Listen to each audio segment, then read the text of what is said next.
Hello and welcome to this IDL Dyscalculia screener. My name's Paul, I'm a customer service advisor with IDL, and I'll be taking you through this introduction to the screener that we provide. Now, I'd like to start with the idlsgroup.com website, as you will see on your screen here. Now, I just want to make you aware of some resources and documents that are available for the screener itself. So when you come to our website, if you click on the resources button here at the top, and then we'll go to the help guides. Now in the help guides, the two documents I'm referring to is this IDL Dyscalculia screener guide. This is your guide that will tell you about the screener and using it, and the IDL Dyscalculia screener data normalization. This here will show you how to help interpret the data. Now, these are available as PDFs, so you can click on them to view them on the screen and also to download and print at your leisure. Now, if you do want any further information with regards to other parts of the website and further information regarding other aspects of IDL, we do have our IDL administration training. Okay, so what we're going to do now is we're going to log in and look at the screener. So for logging in, from the website, we can click on the My IDL login, and this will take you to your login page, which is the same for pupils and for the admin as well. And just so you're aware that you do need to make sure when you're logging in that you are using the Google Chrome web browser. So use your admin account, which is always going to be admin, followed by an @ and then it'll either be your school postcode or whichever it was in the welcome pack when you joined. So when you log in, this is the home page. Now, I'm just going to point out to you this screener information button that you can see right here. When you click on this, this will give you information regarding the 9 tasks that are done by the pupil within the Dyscalculia screener. And it just gives you a little bit of information about each task and also gives you some screenshots to show you what it looks like. And you can see that there are 9 in total here. So once you've finished with that, we can just click on back, and that will take us back to the main menu.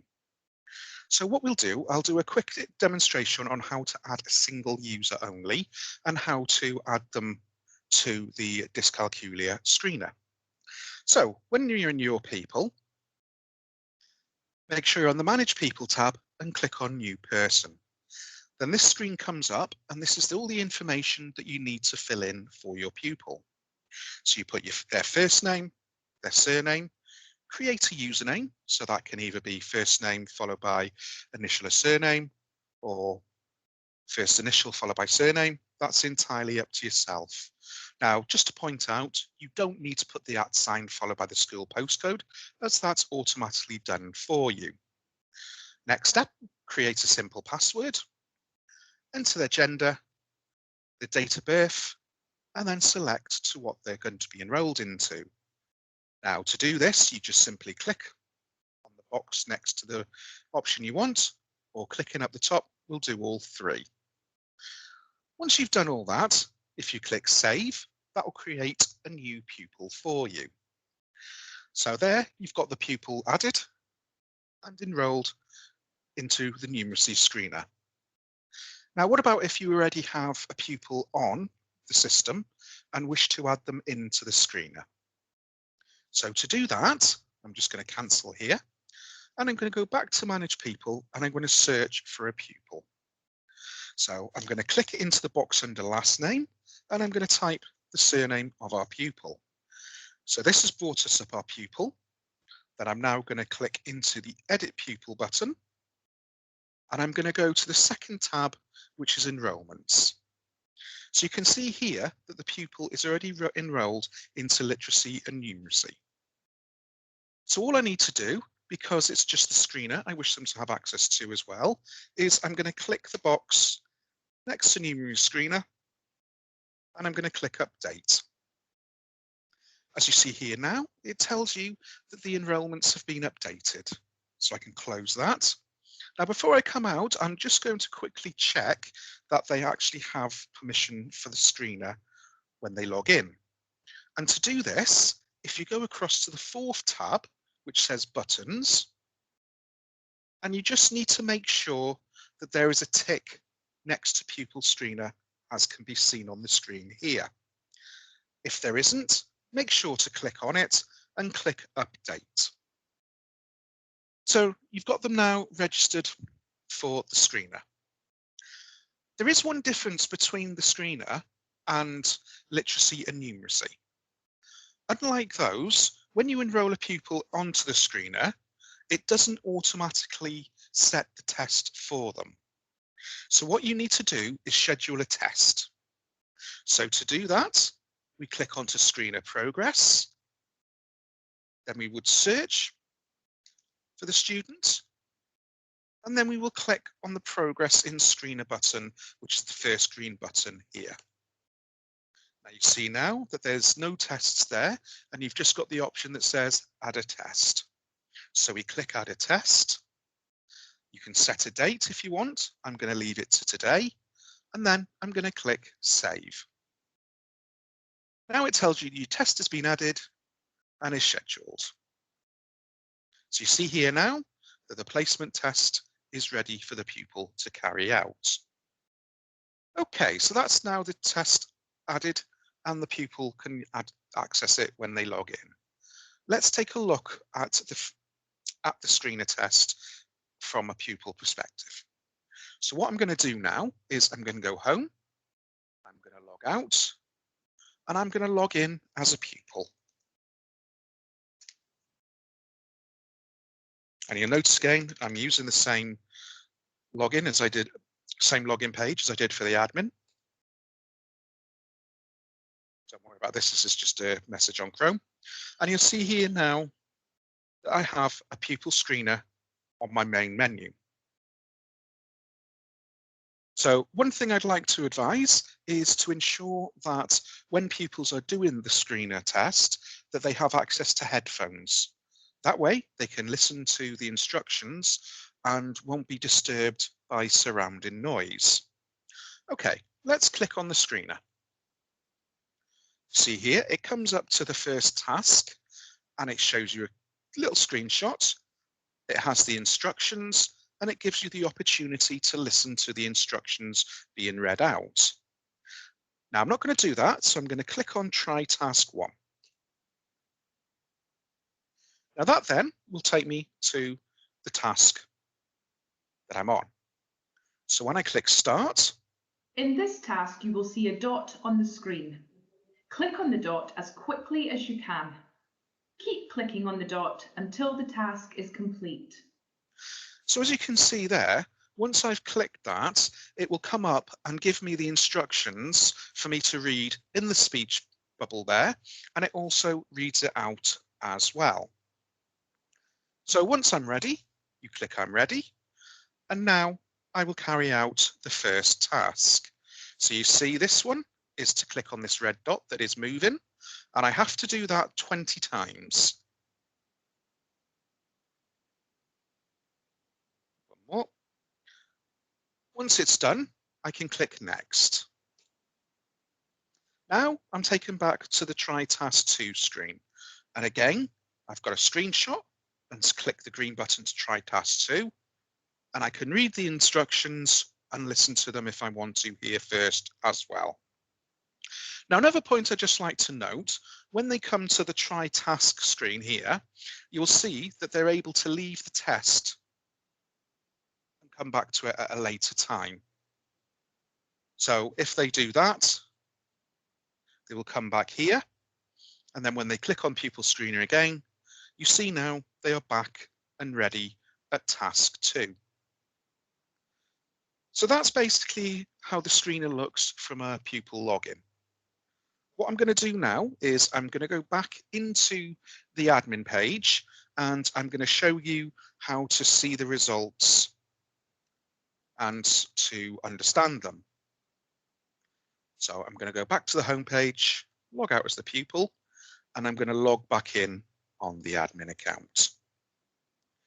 So what we're going to do now we're back in the admin account, I'm going to go to Your People, and I'm going to go back to Screener Progress tab here.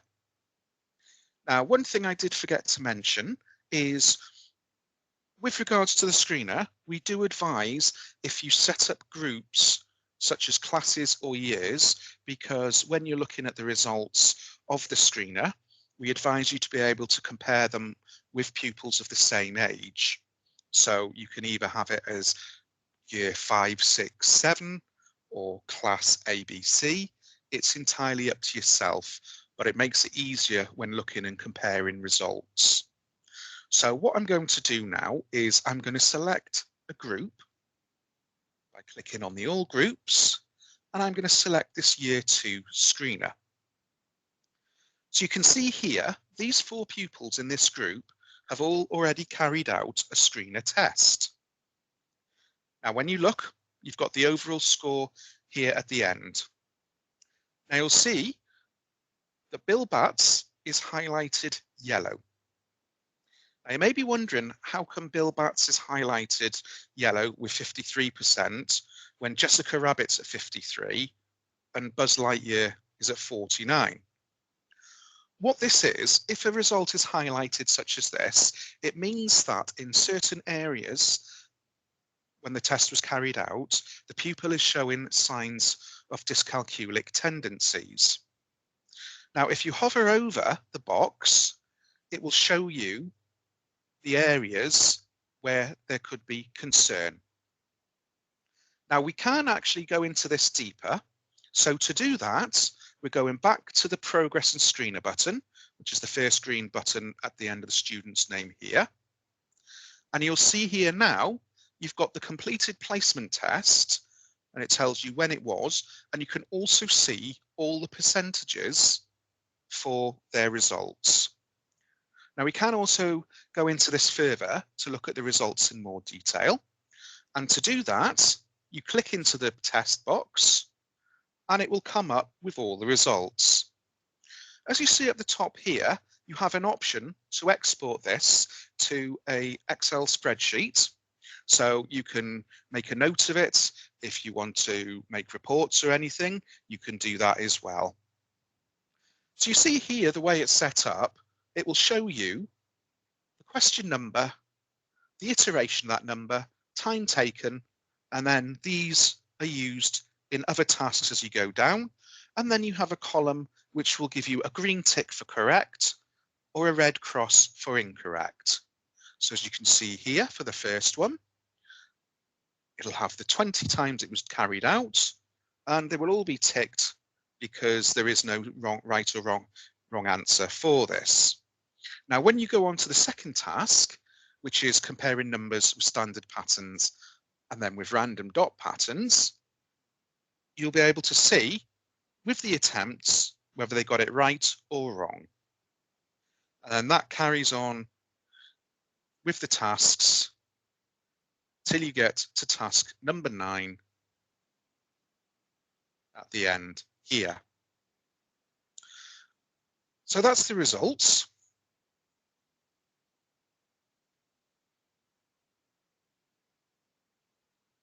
And also what I will show you now is for setting another test. If you do wish to carry out a second screener test at any point, you can select the Schedule a Test button next to an individual student, or alternatively, if I wanted to say I want all these students in this group to do a secondary test, I'd click Set a Group Test here. Now, just so you're aware that the screener is available free of charge to schools, and we are updating the normalisation about every 3 months as we have more and more schools using it. And we would ask for any feedback, both positive or negative, to help us with this. And also just to remind you that there is the IDL administration training also. So should you have any further queries, issues regarding the screener, please do contact us at Customer Services and we will do our best to help you. Many thanks.